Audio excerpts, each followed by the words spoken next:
నమస్తే. Welcome to Andhra Prabha. నేను మనస్విని. ఆంధ్రప్రదేశ్ రాజకీయాలు ఇప్పుడు మామూలు హీట్‌గా లేవు. సెగలు పుట్టిస్తున్నాయి.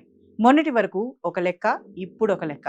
సోషల్ మీడియా వేదికగా నోటికొచ్చినట్లు మాట్లాడితే, హద్దులు దాటి కామెంట్లు చేస్తే, ఇకపై ఊరుకునే ప్రసక్తే లేదని కూటమి ప్రభుత్వం క్లియర్ కట్ వార్నింగ్ ఇచ్చేసింది. ఆల్రెడీ మొన్న సాయి కృష్ణ ఎపిసోడ్‌తో స్టేట్ మొత్తం ఒక్కసారిగా ఉలిక్కిపడింది. ఆ వేడి చల్లారక ముందే ఇప్పుడు ఏపీ పాలిటిక్స్‌లో మరో బిగ్ షాక్. అవును, మీరు విన్నది నిజమే.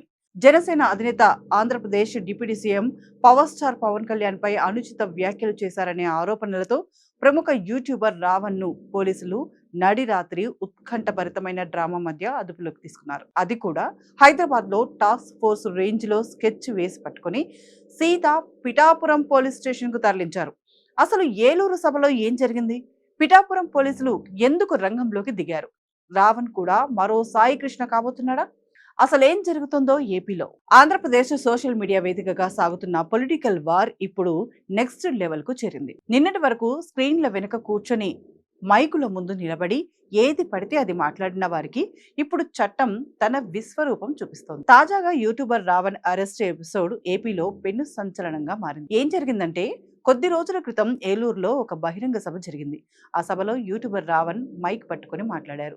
అయితే ఆయన మాట్లాడిన మాటలు కేవలం విమర్శలకే పరిమితం కాలేదు. అవి హద్దులు దాటాయనేది ప్రధాన ఆరోపణ. ఆంధ్రప్రదేశ్ ఉప ముఖ్యమంత్రి పవన్ కళ్యాణ్‌ను టార్గెట్ చేస్తూ ఆయన చేసిన వ్యాఖ్యలు తీవ్ర దుమారం రేపాయి. కేవలం పవన్ కళ్యాణ్‌ను మాత్రమే కాదు, ఏకంగా ముఖ్యమంత్రి నారా చంద్రబాబు నాయుడు, మంత్రి నాదెండ్ల మనోహర్‌ను కూడా రావణ్ వదల్లేదు. ముగ్గురు అగ్ర నాయకులపై రావణ్ చేసిన వ్యాఖ్యలు తీవ్ర అభ్యంతరకరంగా, అనుచితంగా ఉన్నాయంటూ జన సైనికులు అగ్గి మీద గుగ్గిలమయ్యారు. పవన్ కళ్యాణ్ సొంత నియోజకవర్గం, ఆయనకు లక్షలకు పైగా మెజారిటీ ఇచ్చిన పిఠాపురం గడ్డ ఇప్పుడు ఈ కేసుకు సెంటర్ పాయింట్ అయింది. డిప్యూటీ సీఎం పవన్ కళ్యాణ్ పై రావణ్ చేసిన వ్యాఖ్యలను పిఠాపురానికి చెందిన జనసేన ముఖ్య నాయకుడు బొజ్జా కుమార్ తీవ్రంగా పరిగణించారు. తక్షణమే ఆయన పిఠాపురం టౌన్ పోలీస్ స్టేషన్లో రావణ్పై లిఖితపూర్వకంగా ఫిర్యాదు చేశారు. రాజకీయ విమర్శలు చేయడం వేరు, కానీ వ్యక్తిగత హసనానికి పాల్పడడం వేరు. ఒక డిప్యూటీ సీఎం హోదాలో ఉన్న వ్యక్తిపై, సీఎంపై సమాజంలో ద్వేషం రగిల్చేలా రావణ్ మాట్లాడారు అనేది జనసేన నేతల వాదన. ఈ ఫిర్యాదును సీరియస్గా తీసుకున్న పిఠాపురం పోలీసులు రావణ్పై పలు సెక్షన్ల కింద నాన్ బెయిలబుల్ కేసులు నమోదు చేశారు. ఇక అక్కడి నుంచి ఆపరేషన్ రావణ్ షురూ అయింది. కేసు నమోదైన వెంటనే పిఠాపురం పోలీసులు అలర్ట్ అయ్యారు. రావణ్ హైదరాబాద్లో ఉన్నట్లు సమాచారం అందడంతో ఒక స్పెషల్ టీం అర్ధరాత్రి హైదరాబాద్కు చేరుకుంది. స్థానిక పోలీసుల సహాయంతో రావణ్ను లొకేట్ చేసి ఆయన్ను అదుపులోకి తీసుకున్నారు. అక్కడి నుంచి ఏ క్షణం ఆలస్యం చేయకుండా కార్లలో నేరుగా పిఠాపురం టౌన్ పోలీస్ స్టేషన్కు తరలించారు. ప్రస్తుతం పిఠాపురం పోలీస్ స్టేషన్ చుట్టూ భారీ బందోబస్తు నెలకొంది.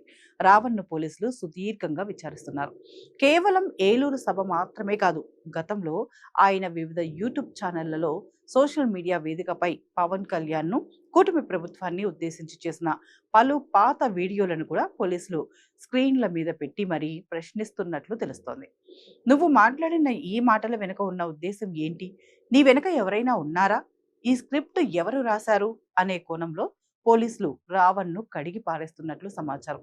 విచారణ పూర్తయిన తర్వాత ఆయనకు మెడికల్ టెస్టులు నిర్వహించి నేరుగా కోర్టులో హాజరుపరచనున్నారు.